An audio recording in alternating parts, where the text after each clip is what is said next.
ሰላም እንዴት ናችሁ? የእንደጦፍ ቤተሰቦች ዛሬ ከእናንተ ጋር ሶስተኛ ጉዟችንን ልናደርግ ነው። ወደ ምድረ ከብድ አቡነ ገብረ መንፈስ ቅዱስ ገዳም ነው።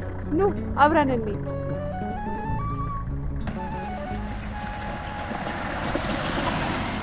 ቃላት አይገልጸውም ላንተ ያለኝን ፍቅር ተመርኩዤ ቆሜያለሁ በክብር ገብረ መንፈስ ቅዱስ ትውልድ በውዳሴ አንተን አከበረ ምልጃ በረከት በእኛ ስላደረ ትውልድ በውዳሴ አንተን አከበረ ኢትዮጵያን ማረልን ብለህ ጸልየሃል ገብረ መንፈስ ቅዱስ አምላክን ማልደሃል ምልጃ በረከት በእኛ ስላደረ ትውልድ በውዳሴ አንተን አከበረ ምልጃ በረከት በእኛ ስላደረ ትውልድ በውዳሴ አንተን አከበረ። ሰላም የእንደጦፍ ቤተሰቦች እንደምን ከረማችሁ? ዛሬ እንግዲህ እንደምትመለከቱት አራተኛው ጉዟችን ወደ ምድረ ከብድ አቡነ ገብረ መንፈስ ቅዱስ አንድነት ገዳም እያደረግን ነው የምንገኘው። ከአዲስ አበባ 105 ኪሎ ሜትር ተጉዘን ቡኢ ከተማ ላይ ደርሰናል። ከቡኢ ከተማ ደግሞ ወደ በስተግራ በኩል ተገንጥለን እስከ ገዳሙ ያለችውን 25 ኪሎ ሜትር ፒስታ መንገድ ተጉዘን ገዳሙ ደርሰናል። ገዳሙ ላይ ደግሞ ምን አለ፣ የገዳሙ ታሪክ ደግሞ ምን ይመስላል የሚለውን አብራችሁን ቆዩ። ከአባቶች አንደበት የምንሰማ ይሆናል። አብራችሁን ቆዩ። እስከ ፕሮግራሙ ፍጻሜ አብራችሁን ትቆዩ በትህትና እንጠይቃለን።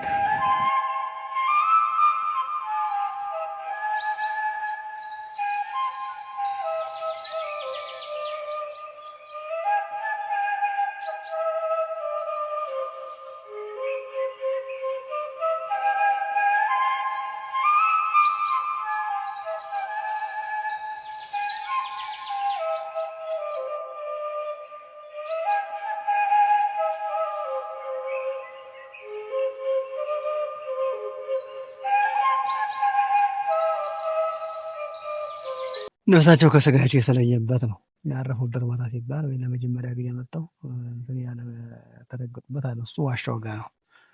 ይሄ 562 ዘመን በዚች ምድር ላይ ኖረው ለመጨረሻ ጊዜ ነፍሳቸው ከስጋቸው ሲለይ ከዚህ አላፊ ዓለም የተለዩበት እና ደግሞ መሬት ላይ ቁጭ ብለው ስጋቸው መሬት ላይ ያረፈበት ነውና ትልቅ ዋናው እንግዲህ ገድለ ተአምራት የተፈጸመው እዚህ ቦታ ላይ ነው። ጌታችን ኢየሱስ ክርስቶስ በአንድነቱ በሶስትነቱ ወርዶ ለአባታችን ለገብረ መንፈስ ቃል ኪዳን የሰጠበት ቦታ ምድረ ከብድ የተባለው ስያሜውን ያገኝ እዚያን ጊዜ ነው።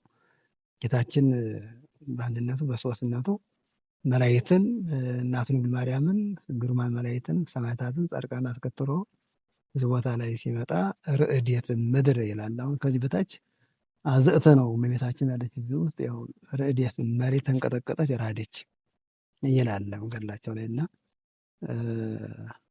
ለምን ትንቀጠቀጫለሽ እኔን መሸከም አቃተሽ እንዴ ብሎ ጌታችን ኢየሱስ ክርስቶስ ምድሪቷን ጠየቃትና አዎ አልቻልኩም፣ አንተ ሰማይንና ምድርን በቃለ ብቻ ጽኑ ብለህ የምትኖር አምላክ በአንድነት በሶስትነትህ ስትመጣ እንዴት አንተን ልሸከም አልቻልኩም አለ መሬቷና አንቺ ታላቅ ምድር ነሽ፣ የጻድቁ ላቡ ወዙ የፈሰሰብሽ ሀብቱን በረከቱን የተመላሽ ይህ ሁሉ ቅዱሳን መላእክት የወረደብሽ ታላቅ ምድር ነሽና የኢትዮጵያ ሰዎች ኃጢአትና በደል የተደመሰሰብሽ ታላቅ ምድር ነሽና ምድር ክቡድ ብዬሻለሁኝ ጽኚ አላትና ከብድ ማለት ከባድ ወይም ሆድ ማለት ነው። ሆድ የተለያየ ነገር ቢሰጡት እንደሚሸከም እንደሚይዝ ሁሉ አንቺ ምድርም ምድራውያን ቅዱሳን ሰማያውያን መላእክት ነቢያት፣ ሐዋርያት፣ ጻድቃን፣ ሰማዕታት፣ ደናግል፣ መነኮሳት ይህ ሁሉ ቅዱሳን ያስተናገድሽ ታላቅ ምድር ነሽና ምድር ክቡድ ብዬሻለሁኝ ባለሽበት ጽኚ አላት። ምድሪቷን 3 ጊዜ ሰግዳ ባለሽበት ጸናች ይላል። አሁን ውስጥ ያለችው መሬት ዝቅ ብላ ያለችው እዚያን ጊዜ ነው እና ከዛን ሰዓት ላይ ወደ አባታችን ዞር አለና ወዳጄ ገብረ መንፈስ ቅዱስ እንግዲህ አንተ በዚች ምድር ላይ ስትኖር የእኔን ፈቃድ ስትፈጽም ኑረሃልና እኔም ዛሬ እናቴን ጨምሬ ይህ ሁሉ ቅዱሳን አስከትዬ የመጣሁት የአንተን ፈቃድ ልፈጽምልህ ነው። ምን ትሻለህ? ምን ላድርግልህ ሲላቸው እሳቸው ምን የምጠይቅህ የኢትዮጵያን ሰዎች ኃጢአትና በደል እንዳታስብብኝ ኢትዮጵያን እንድትምርልኝ ነው የምጠይቅህ አሉት። እሱ ወዳጄ ገብረ መንፈስ ቅዱስ መላ ኢትዮጵያ ምሬልሃለሁኝ፣ ሀገሪቷንም አስራት አድርጌ ሰጥቼሃለሁኝ፣ ደስ ይበልህ። ይህችን ደግሞ ላብህ ወዝህ የፈሰሰባትን ደግሞ ቦታህን መጥቶ የተረገጠ ኃጢአቱ እንደ ቅቤ ቀልቶ እንደ ውሃ ፈሶ ይቀርለታል። ወዳጄ እስከ 15 ትውልድ ድረስ እምርልሃለሁኝ ቦታን የተረገጠውን። ያ ብዙ ቃል ኪዳን ገብቶላቸዋል ማለት ነው። ይህ ቃል በቃል ከፈጣሪያቸው ጋር የተነጋገሩበት ቦታ ነው። ይሄ የበረከት ቦታቸው ነው እና እንደዛ ሲላቸው እንደ ልጅ ከሌለውስ ታደርግልኛለህ? እስከ 15 ትውልድ ብላለኛል። ልጅ ከሌለው ወደኋላ ትውልዱን ቆጥሬ እኔ አድንልሃለሁኝ። አለበለዚያ ደግሞ ልጅ የማያገኙ መካኖች እንኳ ቢሆኑ ልጅ እንዲያገኙ አድርግልሃለሁኝ።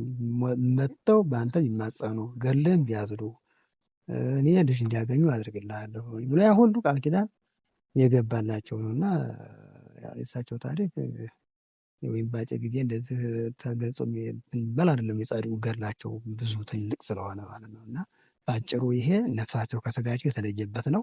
ነፍሳቸው ከስጋቸው የተለየ እንጂ ስጋቸው አልተቀበረም ስጋቸው እና የነበሩት አንበሶቹ ነብሮቹ ሁሉ ተጨነቁ በዛን ሰዓት ላይ እና እኛስ የእግሩን ትቢያ እየላስን እንኖር ነበረ፣ እኛስ እንዴት ነው የምንሆነው አሉ። አንበሶቹና ነብሮቹ እናንተ ዓለምን ለማሳለፍ ዳግም እስከምመጣ ድረስ በዚሁ ቦታ ተሰውራችሁ በስውር ኑሩ አላቸው እና የአንበሶቹ ነብሮቹ ቦታውን በዛ ውስጥ ነው ያለ፣ ለብቻው አለ ማለት ነው። ስውራን ናቸው እነሱ። እሳቸው ሲያርፉ እዚህ እነሱ ተሰውሩ እና በዳግም ምጽአት ጊዜ ታርፋላችሁ እንጂ እስከዛ ድረስ እናንተ በስውር ነው ብሎ ጌታችን ኢየሱስ ክርስቶስ አዛቸው።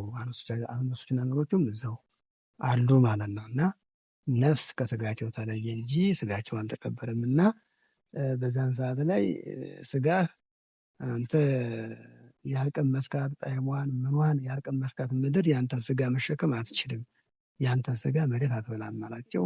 ነፍሳቸው ከስጋቸው ተለየ፣ ስጋቸው ግን ቦዜቢ በኢየሩሳሌም አጸድ ወቦ ዜቢ አለው በክብር ይላል። በምድረ ከብድ ነው የሚላሉ፣ በኢየሩሳሌም ነው ይላሉ። እግዚአብሔር ባወቀው ቦታ እንደ ሙሴ ስጋ ሰውሮ አስቀመጠው ይላል ገድላቸው ላይ ማለት ነው። እግዚአብሔር ባወቀው ቦታ ብቻ ነው ስጋቸው ተሰውሮ የተቀመጠ። ሰማያዊት ኢየሩሳሌም ይሁን ምድራት ኢየሩሳሌም ከሆን እዚህ ምድረ ከብድ ይሁን የሚያውቀው የለም። ጌታችን ኢየሱስ ክርስቶስ ብቻ ያው ስጋቸውን ሰውሮ አስቀምጦታል ነው የሚለው እና እዚህ ነፍሳቸው ከስጋቸው ብቻ የተለየበት ቃል ኪዳን ለመጨረሻ የተቀበሉበት የክብር ቦታቸው ነው ቦታ ማለት ነው እና መሬት ራሱ እንባን አውጥታ አለቀሰች። እንዴት ደክሞ የማያውቅ ተቀምጦ የማያውቅ ዛሬ እንዴት ደከመ፣ ዛሬ እንዴት መሬት ላይ እሱ ተቀመጠ አለ መሬቷና አለቀሰች ይላልና ቁመውባት የነበረችዋ መሬት ላይ እሳቸው ቆሙበት ቦታ ላይ ዝናብ አይዘንብ ነበር። እዚጋ እየዘነበ እዚጋ አይዘንብ ነበርና በእኔ ኃጢአት ምክንያት ይቺ መሬት ተጠማችሉና ተነስተው ወደዛ አደፍ ሲሉ እሳቸው ቁመውበት ነበረበት ቦታ ላይ ዝናብ ለብቻ ይወርድ ነበር እዛ ቦታ ላይ እና ስለዚህ መሬት ማን ማወጣ አለቀሰች፣ ውሃው ሁሉ አለቀሰ። ሌሎቹ ቅዱሳን ከኛ ሲመገቡ፣ ሌሎቹ ቅዱሳን ከኛ ሲጠጡ ምንም አንድ ነገር ሳይቀምስ ከኛ ምንም ሳይቀሄደ እያሉ ሁሉ አራዊቱ ሁሉ እጽዋቱ ሁሉ ናቸው አባታችን ሲያልፉ ያለቀሱትና ይህ እንግዲህ የክብር ቦታቸው የረፍታቸው ቦታ ነፍሳቸው ከስጋቸው የተለየ ከዚህ ኃላፊ ዓለም ያረፉበት ነው። መጀመሪያ ከግብፅ እንደመጡ የጸለዩበት አይናቸውን በቁራት መስሎ ያፈሰሰበት ደግሞ እዛ ሰረገላ ዋሻው ጋር ነው። ይሄ ነፍሳቸው ከስጋቸው የተለየበት ዝቋላም ሄዱ፣ ኢየሩሳሌምም ሄዱ፣ የትም ቦታ ሄደው መጨረሻ ላይ ነፍሳቸው ከስጋቸው የተለየበት ይሄ ነው እና ምድረ ከብድ ማለት የጻድቁ አባታችን የአቡነ ገብረ መንፈስ ቅዱስ የመጀመሪያቸውም የመጨረሻቸውም ቦታቸው ነው። ከግብፅ እንደመጡ ብዙ ቦታ ተዘዋውረዋል። አቡነ አክሱምም ሄደዋል። ያው ቅዱሳን እየሄዱ ጎበኙ ነበርና ከዚህም ተነስተው ዝቋላ ላይ 100 ዓመት ተጠቅቀው ጸልየዋል። ግን መጀመሪያ እንደመጡ ኢትዮጵያ ምድር የተረገጡት እዚህ ምድረ ከብድ ላይ ነው። ያስረገጣቸው በዋሻ በሰረገላ ዋሻ ነው። ከዚህ በዛ በሰረገላ ዋሻ ወደ ኢየሩሳሌም ሄዳሉ፣ ብሔረ ይሁዳን ሄዳሉ፣ ወደ ዝቋላ ሄዳሉ። እና የጸለዩበት ዋሻው 3 መንገድ ነው ያለው ውስጥ ለውስጥ ማለት ነው። ብሔረ ሕያዋን ኢየሩሳሌም ወደ ዝቋላ ውስጥ ለውስጥ የሚመላለሱበት ነው ያ ዋሻው እና እንደ አምድ ተኩል ከቆሙ ሳይቀመጡ ከዘረጉ ሳያጥፉ ሲጸልዩ ያ አጋንንቱ ተናዶ መጥቶ አይናቸውን ያፈሰሰው 2 አይናቸውን ያፈሰሰው እዛ ዋሻው ሰረገላው ጋር ያ የሆነው ከዝቋላ ከተመለሱ በኋላ ነው። ከዝቋላ ሄደው 100 ዓመት ተዘቅዝቀው ጸልዩ የለ ከዛን መጥተው ነው ከፀሐይ በላይ ከሰማይ በታች 7 ዓመት ጸልየዋል። እዚህ ጋር እንደገና መሬት ወርደው ነው ደግሞ እንደማይዛባ አምድ ሆነው ጸልዩ የአጋንንቱ ተናዶ መጥቶ አይናቸውን ያነቆረው ከዝቋላ ከመጡ በኋላ ነው እዛ ዋሻው ጋር ማለት ነው። ባጭሩ ይሄ እንግዲህ የዕረፍታቸው ቦታ ነው።